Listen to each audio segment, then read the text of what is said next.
welcome to Pause for Payments with Kristy.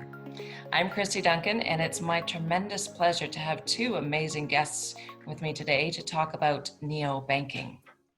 Nilixa Devlukia is an open banking expert, having worked with the European Banking Authority as well as the Financial Conduct Authority in the UK. Welcome, Nilixa.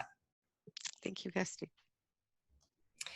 And Eytan Bensoussan is co-founder and CEO at NorthOne, based in New York. Welcome, Eytan. Thank you very much. It's a pleasure to be here. I've been so looking forward to today's discussion, as from my vantage point, Nilixa is a true leader on the topic of open banking, and we're fortunate that she's sharing some of her insights with us today. And Eytan is an amazing next-gen leader who's launched a neobank in the US. Welcome to both of you. So let's get started with the discussion. Neobanks are well known in the UK, and Australia and Singapore and Hong Kong are starting to issue licenses, but they're relatively new here in North America. Can we start by defining what is a neobank and how are they different from traditional banks? Nilixa, do you want to start us off with that? Sure, absolutely. I think the core difference, obviously, is that neobanks, for me, are digital-only banks. They don't have bricks and mortar branches. But I think it's interesting to note that in the UK, we've actually had a digital-only bank since, I think it's 1989, with First Direct. So they're not exactly that new. But in the last few years in particular, we've seen a number of organisations be authorised as banks. There is no authorisation for neobank, it's just authorisation for bank. But they are digital-only banks. So they have some of them are actually only app-only banks as well. They don't even have an online presence as such. So I think, for me, that's the classification. That's the bucket that I put neobanks in. Very cool. Eytan, what's your perspective on neo or challenger bank? Similar. There are, I think, three conditions that I typically think of when I think of, the neo or challenger banks. I think the first one is that they are, with the exception of possibly the UK, where there's a direct path to a charter, which makes it a bit of an outlier in many situations.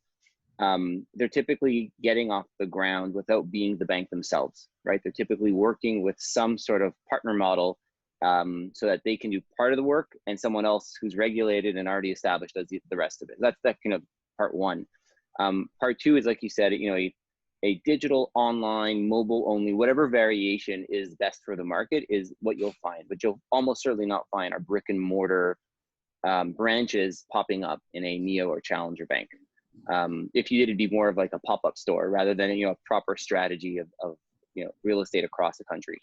But I think the third one, and this is, I think, maybe perhaps unique to in my world, which is there's a DNA to the teams in these banks that has built on a lot of the principles of startup culture, fast, agile development, all the words that we've seen emerge over the last 20 years of kind of early stage hyper growth companies. I see a lot of that, being a given in many of these neobanks. Even if the leadership comes from an established bank, that's actually not what matters. It's actually just this mindset about rapid iteration, a path to hyper growth, and all the kind of bells and whistles that come with that. Very cool. I love it. Go ahead, Nilixa. I think that mindset is actually a really important point.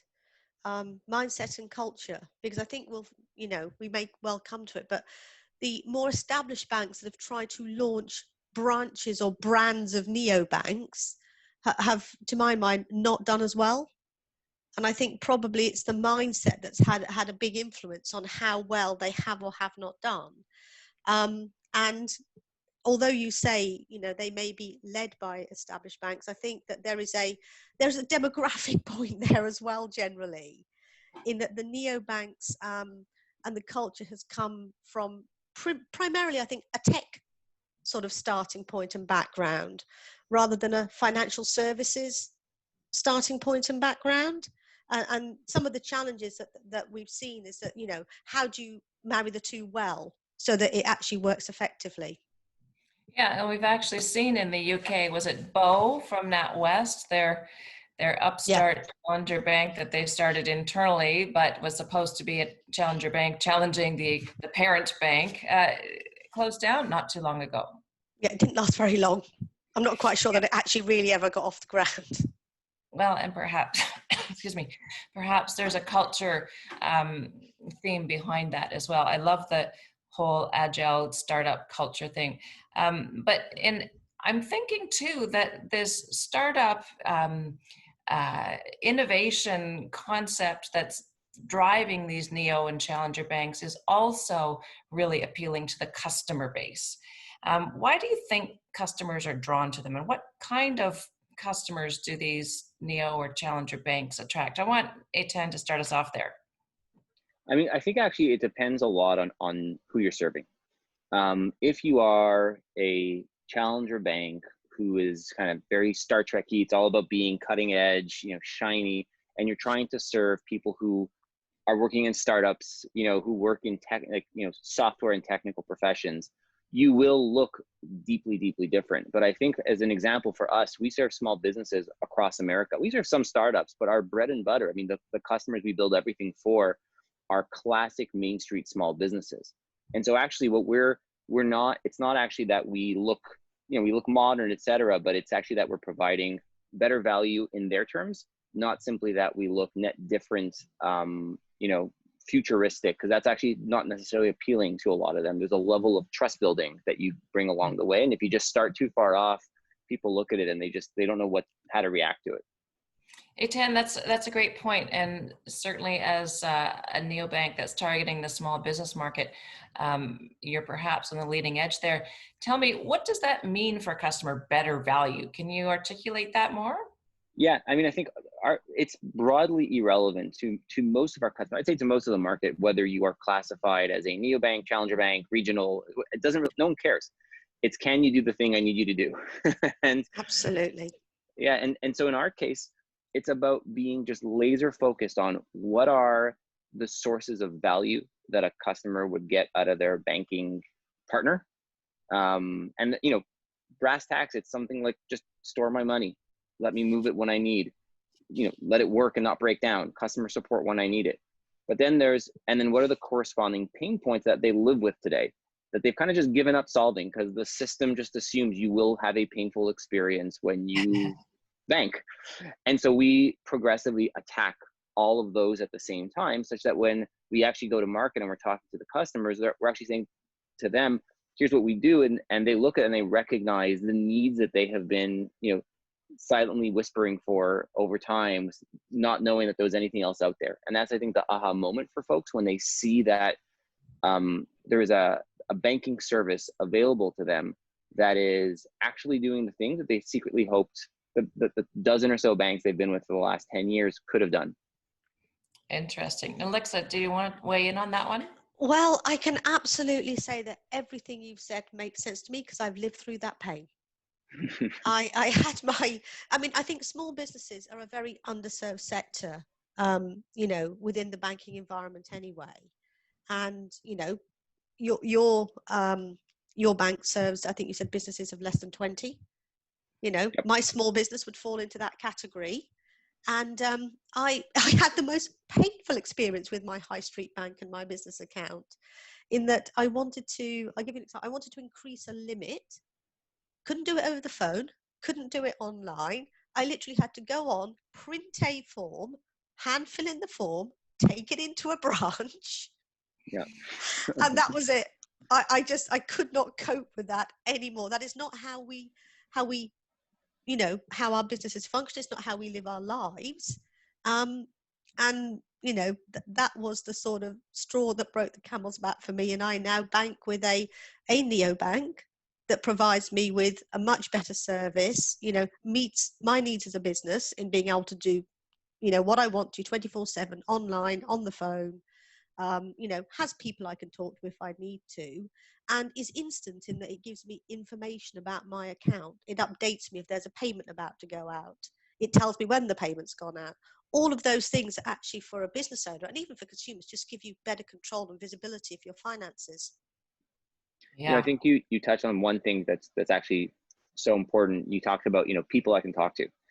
And so, there are many, I guess, formulas on what you would do if you were going to create a bank from scratch. And you could very reasonably walk down the path of saying it'd be completely automated, bots and IVR and all these, things that minimize the amount of people needed. I think and for our customer base, and I think it's purely as a function of who you're serving.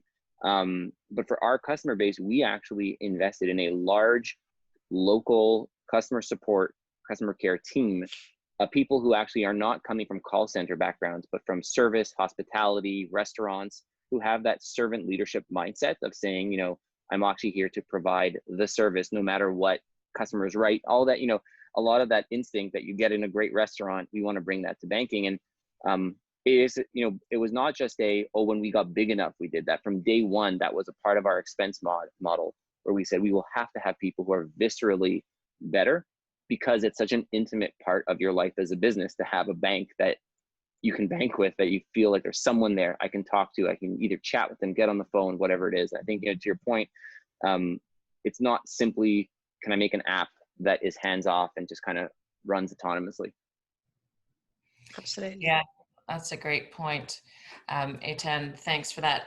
I want to talk a little bit about acquiring customers, and there's this debate about neobanks that are quite adept at acquiring customers. But on the personal side, what I've seen or heard in the market is often these customers will use the challenger bank as their kind of secondary banks, a place to park money that perhaps they just want to save and not have regular access to, but they're still keeping their primary accounts at the traditional bank. Why do you think that is? And maybe that doesn't apply in your case, Eytan. Do you want to talk about that?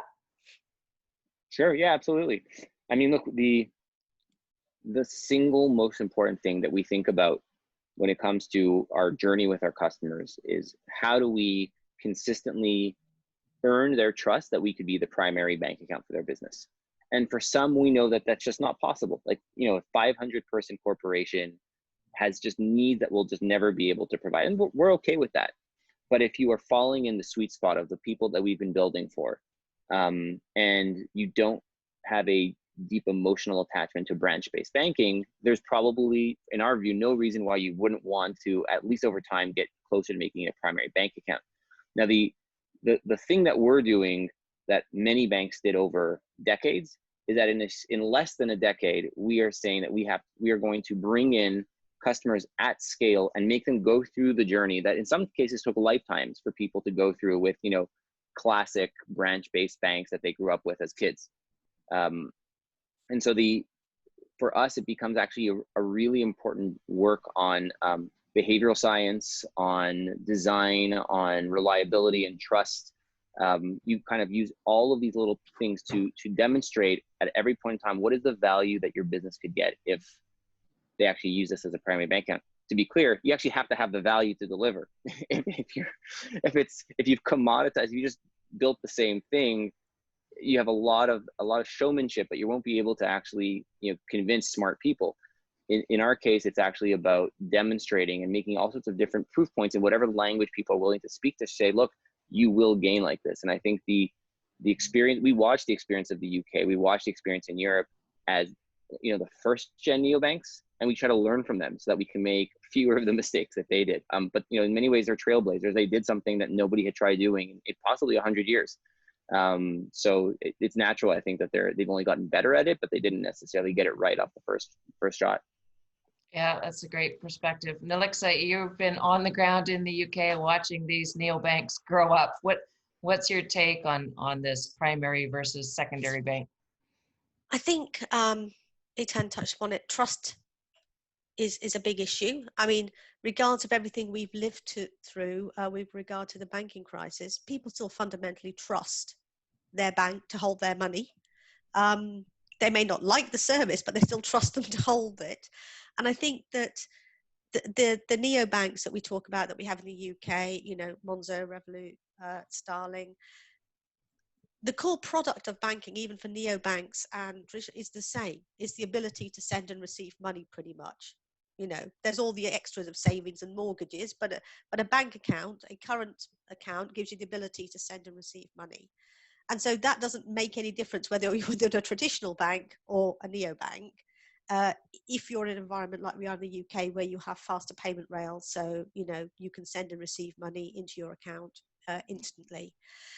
The difference is the sort of value added services that the neobanks provide, which is, I think, that information, that ability to have real-time updates as to what's happening with your account, the ability to track your expenses, like really, did I spend that much on coffee this month, sort of thing, if that's what you sign up to. But I think that one of the reasons actually that people don't move their main banking is because they don't have to. All of us can open as many bank accounts as we want to, and we can pick and choose which services we want from our different providers. There's a great statistic that people are more likely in life to get divorced than they are to change banks. Yep. For sure. If I can just add on to that, what one of the things that, and I give a lot of respect to, especially the British neobanks, who actually did something that I think most people thought was close to impossible in banking. They brought brand, emotion, and identity to your bank account. And perhaps that's overplayed. You can have all sorts of ways to snipe at it, but I think what they have done, and we actually are deeply inspired by that, is they've gave people the ability to imagine banking as an emotional experience, not simply a utility. Because I think large banks, despite as much as there's incredibly bright people inside, some of the smartest people that come out of every school you can imagine are in these big banks, yet they have managed to turn their experience into a utility. But where do I get my electricity? I plug it in the wall. Where do I get where I store my money? In that bank account. Like, I couldn't tell you the difference. And look at what like Monzo has done. Look at what N26 have done. For different types of customers, they've done something pretty magical with it. And we look at that and think of the same, if we can replicate in our own way, that same emotional journey for a small business owner who's even more crushed by the weight of all this stuff. That in and of itself actually just makes it more pleasant to hang around in that ecosystem than it does in the kind of more faceless, outsourced based building, of a large bank where you just don't know who's done what, and you can't really find a person to talk to solve your problems. That's a really great point, Eytan. Bringing in the whole customer experience, the brand, the personality to banking is something that is actually pretty exciting these days, because in the old days, there was no brand or personality. I mean, there was the red bank and the green bank and the blue bank, and that was about it. That was really, in many ways, one of the big differentiators was the color. So it's nice to see the new innovative approaches that I think are appealing to customers these days. I want to talk a little bit about regulation, and Nilixa, you're very familiar with this with your background, but it seems that the regulators in some markets are really encouraging the innovation that neobanks can bring. What do you see, and I think you'll both have great perspectives on this, what do you see makes for a positive regulatory environment for these challenger banks? Nilixa, do you want to start us off? Absolutely.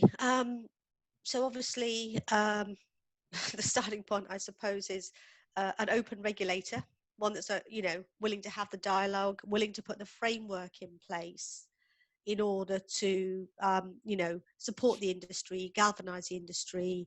The UK obviously has the bank startup unit, which allows banks to have this phased approach to actually launching, and that's been very positively received. But I think it's not just about supporting the neobanks. It's that culture of we want innovation. We want innovation because innovation drives competition. Competition drives better outcomes for consumers. So it's a virtuous circle that, the regulator in the UK, the FCA, has put in place.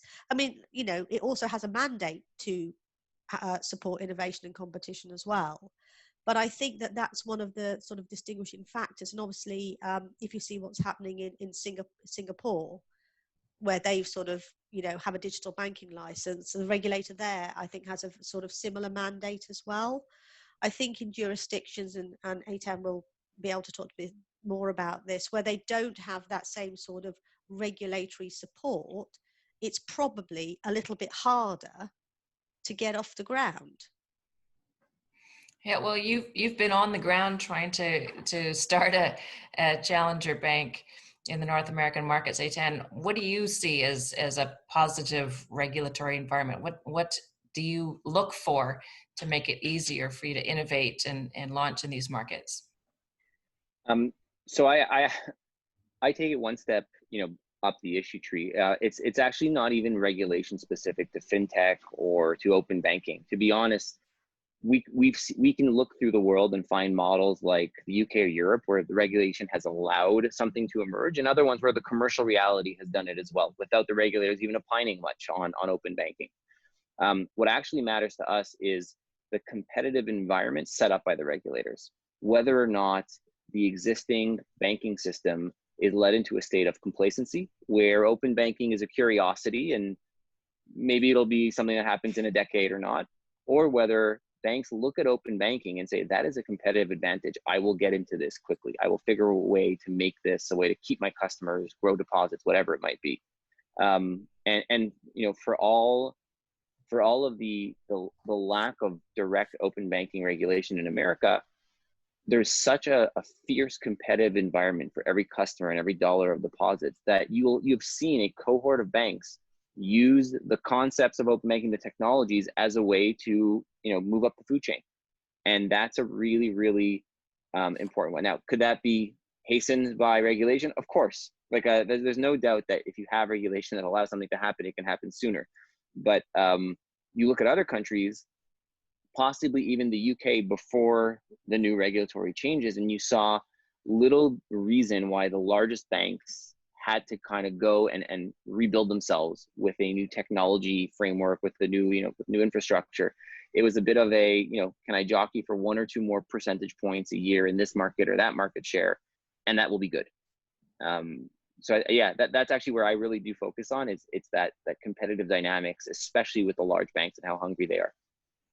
Yeah, really interesting. Thanks for that. You're both seasoned experts in the field of banking and neobanks or challenger banks. What would you look for if you were shopping for a new bank? Eytan? I'd look for what we're building, but I honestly, it's when you sign up for a neobank, I would say in many ways, it's like you're signing up for Netflix. It's about, yes, you know that the catalog today is interesting and you'll have something to do this weekend, but you're actually signing up for all the shows that are coming in the next 6 months or a year, at least at this point in the stage of this industry. And so in many ways with a neobank, what I actually am more interested in if I was shopping around is the trajectory. What are they saying they're going to do? What are the who is on the team? What are the capabilities that they have to build? Because I actually want to be part of all the interesting things that come through a vision that grows at scale, rather than just, what I see today, especially in my world. I mean, we're releasing every 2 weeks, sometimes even more often. Things are changing for our customers. We have such a rapid feedback loop between customer feedback, product management, development, and release cycles, that where we are today is a shadow of where we're going to be in 2 months. So I'm actually far more focused on where they're heading and whether or not I believe they can deliver on that. Fantastic. That's a great perspective. Nilixa, what do you see? If you were going to go shop for a neobank, what would you look for? Well, I did go and shop for a neobank, didn't I? But I think it's exactly as Eytan has said, but I think probably businesses approach it slightly different to consumers. And as such, the focus that we have really on the neobanks in the UK is the consumer-led banks. We have got some that provide the business services as well. And I think that, but for both, it is about that transparency, visibility, and control. Does it fit with how I want to live my life? And whether it then ends up having branches or not branches and all the rest of it, I think is irrelevant. Will it let me want to do when I want to do it? And will the responses be speedy, timely, rather than having to wait 6 days because a piece of paper's got to go from here to head office to somewhere else to whatever. And then I think it's more a case of personal choice. You know, I mean, this is how from a consumer perspective, particularly how the banks try and differentiate themselves with those value-added services that they're promoting. You know, and if it's like, you know, I really want an orange debit card, that will drive a certain preference. But I do think that over time, we are going to see not necessarily a seismic shift, but a steady drip feed of people switching their main accounts as they realize that actually this main account that I had with the traditional bank, do I still need to have it? You know, and even if they don't close it, I think the banking will shift from one to the other. Just because of that functionality and service that's provided. And I think that's where the traditional banks have to be mindful, because they are over time going to get left behind as the demographics change. You know, the likelihood is that my children are not going to open accounts with traditional banks because their peer groups will not be opening accounts with traditional banks. Yeah. And so I think there's that factor as well that will drive this sort of shift towards, you know, banking with the neobanks as the main account holding bank. Look, the analogy that I use, oh, sorry, Kristy, go ahead. Go ahead. The analogy that I use is actually landlines, right? I mean, you have a landline in the house, you use it until you move. And then, I mean, I haven't had a landline in my life for 20 years. And it's kind of this assumption where if you are making landlines, you just assume that people will just use landlines as they always have. Your ability to get into the mobile business is what allows you to exist with, you know, the next generation of consumers who are looking for the same output, which is the ability to talk to people, but in their new way. And this is where I think the larger banks actually have a unique challenge, right? If you think about that example of Bo that shuts down. So they saw the writing on the wall. They said, okay, we need to get a proper mobile digital offering up from the ground. The problem is that it's not as easy as building cell phone towers and providing, you know, a mobility program to your customers. This is actually a cultural thing, a business building thing. I mean, this is like $1 billion question on how to build a proper financial services offering for a, you know, digital native world. So it's not as easy as just spinning it up with a nice app and they're saying, I think we did it. And that's actually the biggest problem that they have, that some may just not be able to do it. You're not going to be capable to get there. Yeah, it's definitely a brave new world there. And I think the incumbent banks do have a lot to learn from the approaches of neobanks, like what you're doing, Eytan. It's innovation in a whole new way. And I think the incumbent banks have an opportunity to be more imaginative and to reimagine that whole customer experience and to bring it into the world, because, you know, customer expectations have changed quite significantly, even just in the past 5 or 10 years. And as we look to other markets, leading markets like the EU and the UK, Australia is doing well, Singapore is doing interesting things. The rest of us think, wow, why can't we have that? So, But I think it is worth just bearing in mind that the current crisis that we've all lived through, it is, I think, going to have an impact on this banking sector as we move forward. Yeah, it will. So you're hitting, oh, excuse me. Go ahead. You're hitting on the head. I think what we saw since COVID, so we started COVID not knowing if there was going to be 100 new businesses opening a bank account in the next few months. I mean, you just saw what was happening. Yeah. COVID sent us into hyperdrive. I think we are going by compound orders of magnitude every month compared to where we were before. And so when we dug into the data to understand, I mean, where are these people coming from? Are these healthy businesses? Are these businesses about to fail? These are businesses that I think would never have looked at us 6 months ago. They would have been like, I'm not sure, I'm not comfortable with that. And in their words, I was on the phone with one of our customers. He says, you know, you're now the less risky option. You're the option where I don't have to leave my house to get our business banking done, and you're open around the clock. and I don't have to worry about call center hours or, windows of time when things can happen. And so just from the world that we're living in right now, that is pushing things to a logical conclusion that I don't think we would have seen for maybe half to a full decade from when it would have been. Yeah, that's a great point, Eytan. This pandemic has certainly driven the innovation curve, and I've seen other banks look at the adoption of some of their things, and they're saying we've got 5 years of adoption in the last 3 months. So the innovation curve is really, really moving quickly. We're going to have to close off the discussion. So I want to ask each of you, if you could tell me quickly where, I know this is an unfair question, but I'll ask it anyway. Post-COVID, if we can imagine that, new beautiful reality, where do you think the market might be in 5 years from now? I know it's an unfair question, but Nilixa, just give it. It's a crystal ball question, isn't it? It's in respect of neobanks.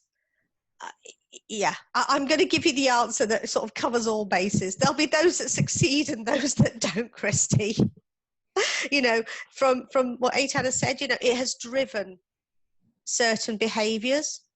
And there will be neobanks, I think, that will come out of this in a beneficial light, and will have the banking of businesses that may not have looked at them before.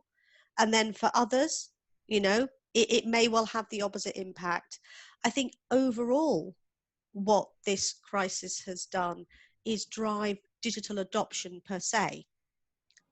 And right now, I don't know how that's going to impact people's behaviour going forward, as to, if they're now more comfortable doing things in a digital way, will they now, that sort of sector that may not have looked at the neobanks before, be tempted to think, actually, now that I know I can do this and I'm happy doing this, I actually like the service that's being provided by that neobank, I'm going to shift. But who knows? That you need a behavioral psychologist probably for that one. Thanks, Nilixa. Eytan, where do you think we'll be in 5 years? What does your crystal ball say? The only thing that I can say with fair confidence is that there will be some neobanks that scale. That's what we'll have enough time for the maturity of a handful, maybe more, of true neobank concepts that get to a scale where I call it, it's escape velocity, right? You're not this delicate young company that is possibly, crushed by a slight gust of wind. They will get to millions of customers. Like some of them are just starting, in Europe or the UK, but you'll just see this at like big scale. And I think that you'll have two outcomes. One are national winners, and then international winners. So think of the Revolut approach, where it's just whatever country that you have a clear business case, you go and you find your way in, whether it's a bank or a partnership or a prepaid card even. Or you might have the more, local approach, which is, at least for the moment, a lot of the British competitors until very recently were very focused on the British market, and they got to scale there. And a lot of the American expansion plans or European expansions may have cooled down a bit with the crisis. But that's, so you'll see those combinations. The bigger question to me is, do the neobanks start looking and acting more like the classic banks that we know? Or do they stay pretty similar and it moves the whole industry in that direction? And that's going to come down to leadership. It'll be who is in charge and what do they want their company to be when you reach the 10 million customer mark. And I don't know, but I definitely know that they're going to see people that we're going to feel let down by. Oh, they were special and now they just feel like one of the others. But then you'll have a few of the ones that, the star keeps shining bright. Think of the Zappos of the world, the Amazon, who just changed the game, and they set the new standard, and people think that's I guess where it's all going. That's great perspectives. Thank you both, Nilixa and Eytan. It's been a wonderful discussion talking about neobanks today and why they're so important to advance innovation and choice for today's consumers and businesses. Your insights are informative and have certainly taught me a lot about where the market's going, where we think it might go and could go, and how it can impact the incumbents today. And it's been a privilege to hear about your work. I've enjoyed our conversation, and thank you for joining me. Thank you. Thank you both. I'm going to encourage all of our audience to join us online for the many other Pause for Payments webinars we're hosting with inspirational leaders from around the global payments ecosystem. And thank you for listening.